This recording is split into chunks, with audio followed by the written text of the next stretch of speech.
Welcome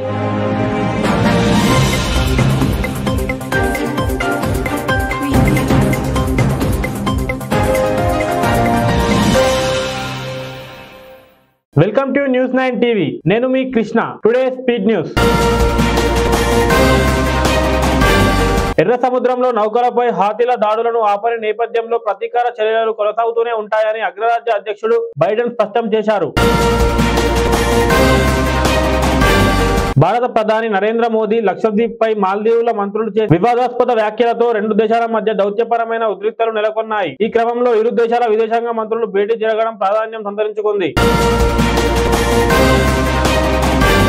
Israel కు భద్రతకు స్వాతంత్ర పాలస్తీనా ఏర్పాటే పరిష్కారమని అమెరికా సూచించింది. దీనికి నెతన్యాహు మాత్రం అంగీకరించడం లేదు. దీంతో ఇరు దేశాల మధ్య అభిప్రాయ భేదాలు తలెత్తాయి. అవినీతి ఆరోపణలో చిక్కుకున్న సింగపూర్ రవాణా శాఖ మంత్రి భారత సంతతి నేత ఎస్ ఈశ్వరన్ తన మంత్రి పదవికి పాలక పీపుల్స్ యాక్షన్ పార్టీకి రాజీనామా చేశారు. పశ్చిమాసియాలో ఉద్రిక్తతలు అంతకంతకు పెరుగుతున్నాయి. అనూహ్యంగా సిరియాపై గురువారం జోర్డన్ వైమానిక దాడులు చేసింది. ఈ ఘటనలో 9 మంది మృతి చెందారు.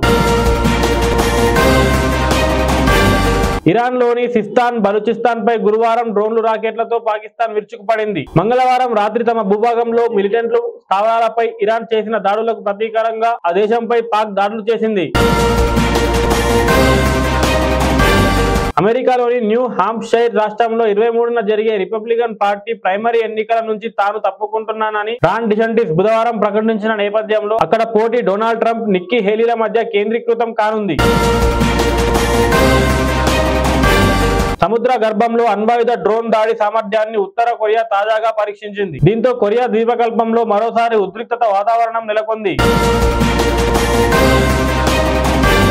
అమెరికాలోని కాలిఫోర్నియా రాష్ట్ర అసెంబ్లీకి పోటీ చేస్తున్న భారత సంతతి మహిళా తారా కృష్ణన్ స్థానిక అగ్నిమాపక దళం నుంచి, కార్మిక సంఘాల నుంచి గురువారం మద్దతు లభించింది.